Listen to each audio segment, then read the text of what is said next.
What's up, adventurers? Adventuring with Chris here, and well, you can tell who I'm next to here. We are at the Sevierville Buc-ee's on our way to Kentucky for Mammoth Caves National Park. So let's go take a look and see what they have in here. I'm looking right across the Bass Pro Shops. Anyways, let's go adventuring.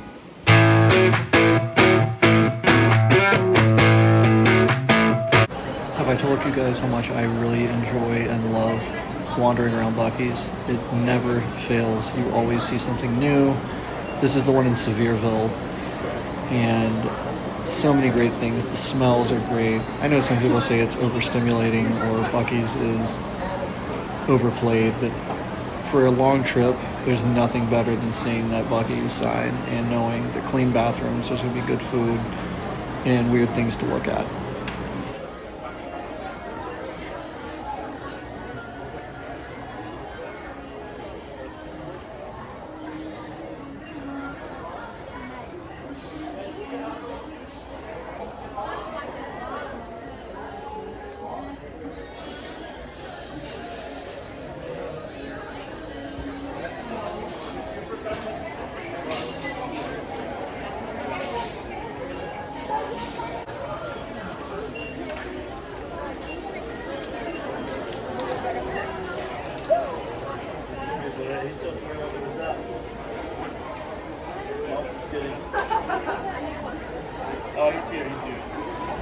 So this one, I noticed things I'd never seen in other Buc-ee's before, and they have bears wearing Buc-ee's t-shirts because of all the black bear here in Tennessee near the Great Smoky Mountain National Park. And I also noticed Carolina pulled pork barbecue sandwiches are starting to pop up more and more, and I don't recall seeing those ever at first. I always just saw traditional Texas barbecue sandwiches, but now I'm starting to see the more regional ones popping up, and that's awesome. And also they're putting Buc-ee chips in like boxes now. They used to put them in like a container, like an open container, but now they put them like in a closed box.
So get yourself a cart, and let's talk about my favorite things to eat at Buc-ee's. So if it's sandwiches, I like the Carolina pulled pork barbecue sandwich, and I like the candied pecans here.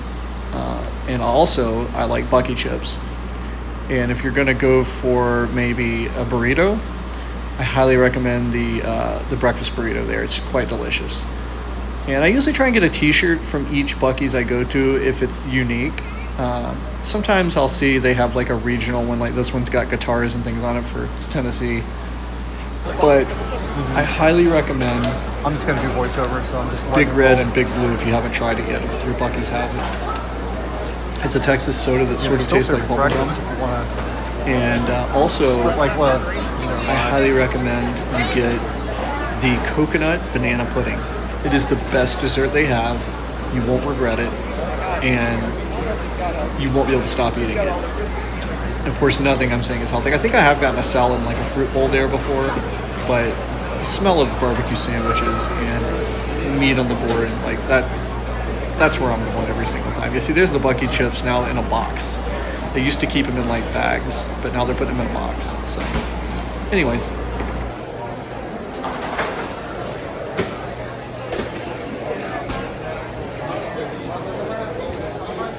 Okay,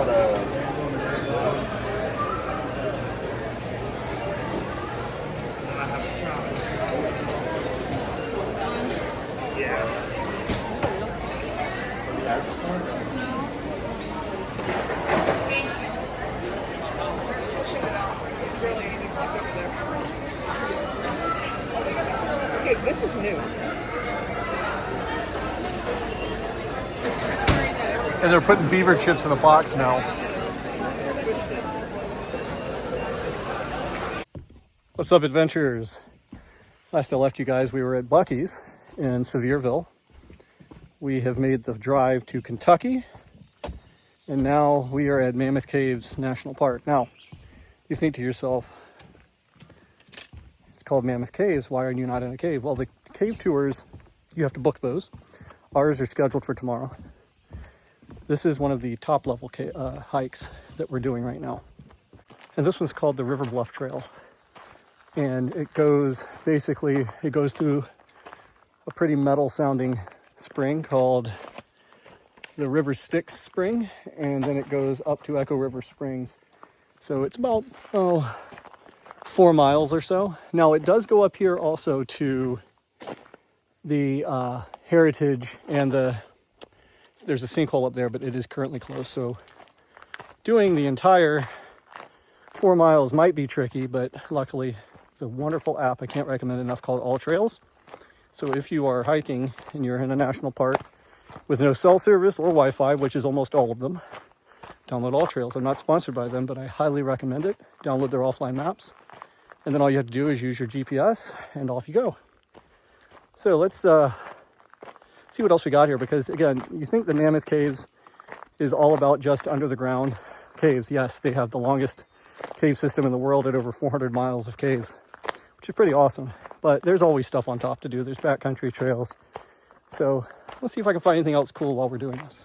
So the really cool thing about Mammoth Caves on the top end is you still get to see rivers with underground caves, because everything here is limestone, and everything has been, over the past, thousands upon millions of years, everything has washed away into lower cave systems, into sedimentary rock that's a little harder to wash away.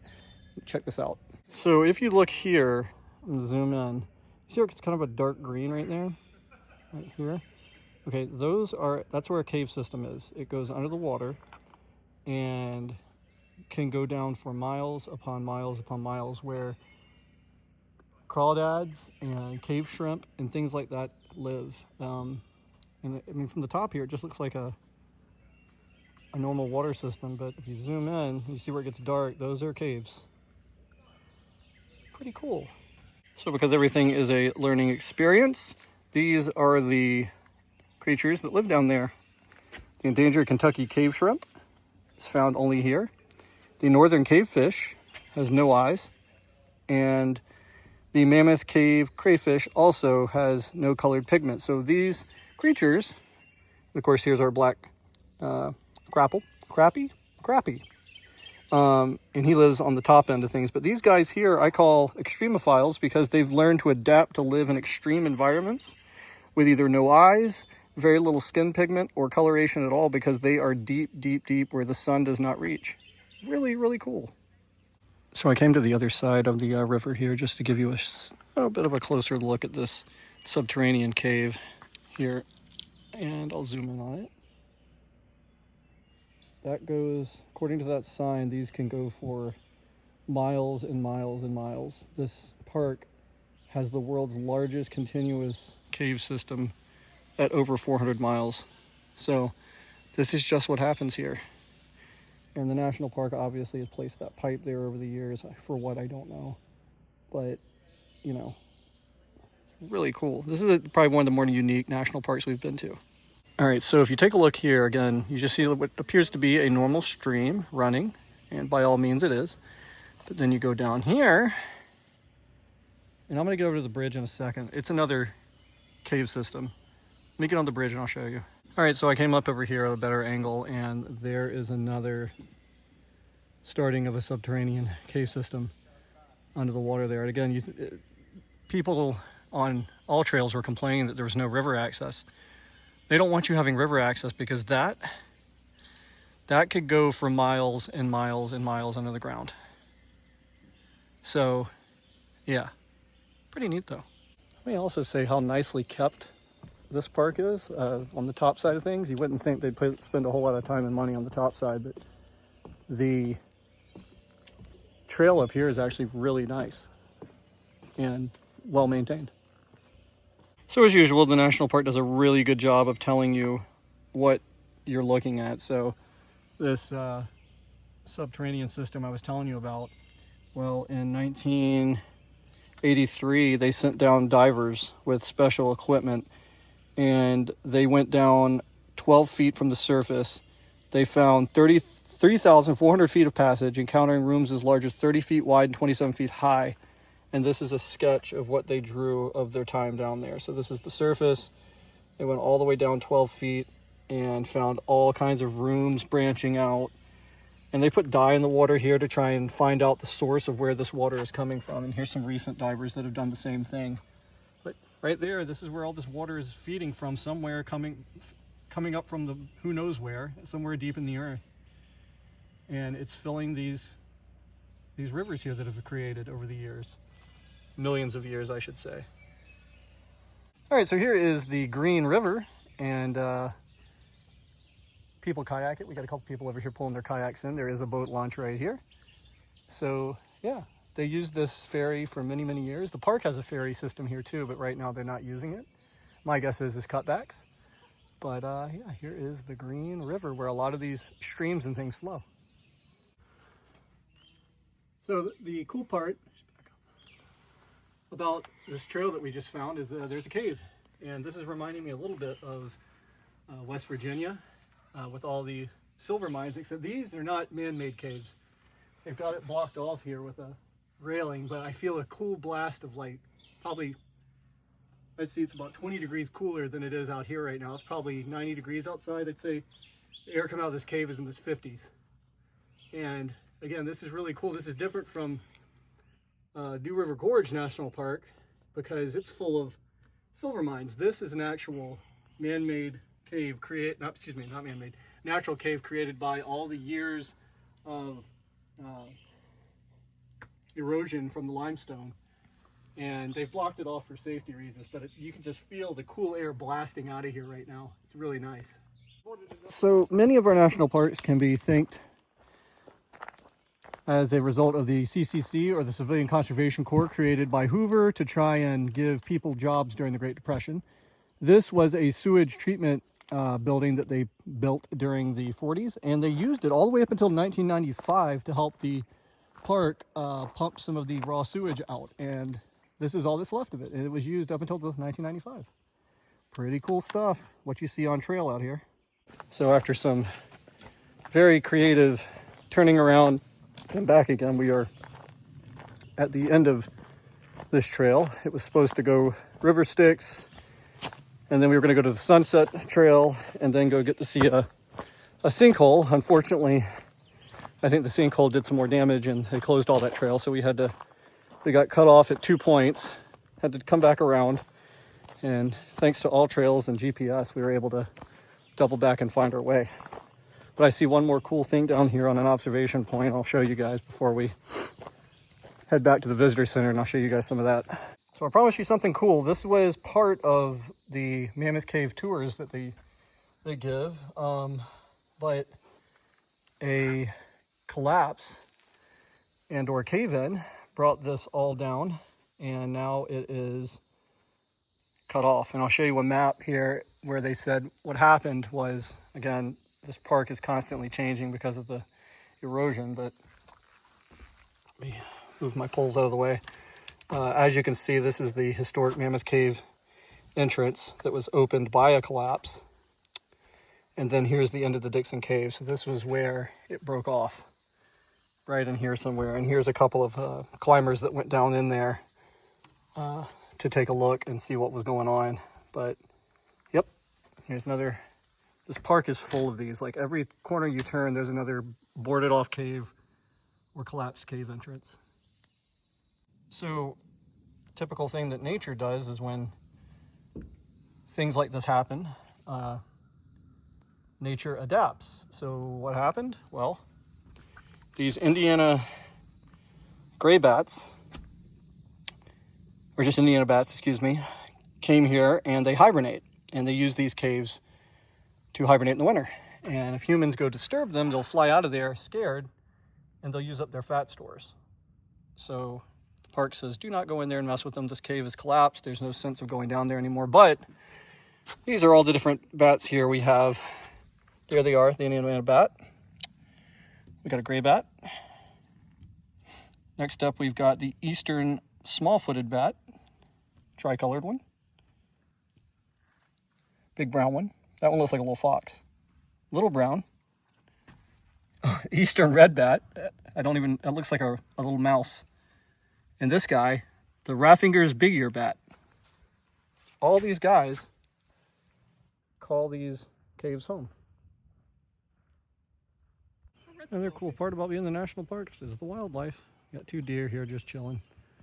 Right over here, not too far from our cabin. And that one's doing a little scratch. The other one just went in the woods. Yep, a little scratch there.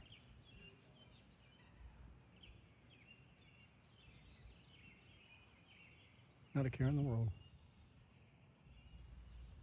We have some of the greatest natural wonders in the world. We have the tallest trees in the world at Redwood National Park in California. We got this really big cave, the longest cave in the world at Mammoth Cave National Park. Maybe you guys saw that entrance down here today. We've got places of really important historical value. On the left, we have Hopewell Culture National Historical Park up in Ohio. On the right, that is Mesa Verde National Park in Colorado. We have places of great sacrifice. On the left is a part of the Yorktown battlefield where the American Revolution more or less was won in Virginia. On the right is Appomattox Courthouse National Historical Park in Virginia, where Robert E. Lee surrendered to General Grant to more or less end the American Civil War. We also have places of great tragedy. Most of you guys probably know the one on the right, maybe not necessarily the scene, but most of us. So here at Mammoth Cave, the only way in 1886 to get here was by train. Now they did have covered wagons. They have one in the lobby. I'll show to the lodge later, but this was the train that got people from Glasgow, Kentucky, which is the city closest here, to the mysterious Mammoth Caves. And they used this from 1886 until the late 1800s, early 1900s, when cars started popping up. And once cars popped up, they did not need this anymore. And this was the engine right here. And so after the invention of cars, this was parked and fell out of favor and became abandoned. And then the National Park System took it and renovated it. And here it is on display. It was $3 a ride from Glasgow, Kentucky to here at Mammoth. And it was the Louisville National Railroad. And the path I'm walking on now is all that's left of the trail, of the railroad, excuse me. They took the railroad and they turned it into a rail trail, which is now basically for bikers and pedestrians. But there it is in its prime. Taking people from Glasgow Junction all the way up here to Mammoth Cave. So they used it for, maybe 15, 20 years before the automobile took over. Always learning here on Adventuring with Chris. So we are ending day 1 here at Mammoth Cave National Park, and the sunset, it's pretty epic. There's 4 deer around us eating grass, fireflies all around. The temperature has come down considerably from what it was today. While we were hiking, it was in the 90s. Very peaceful.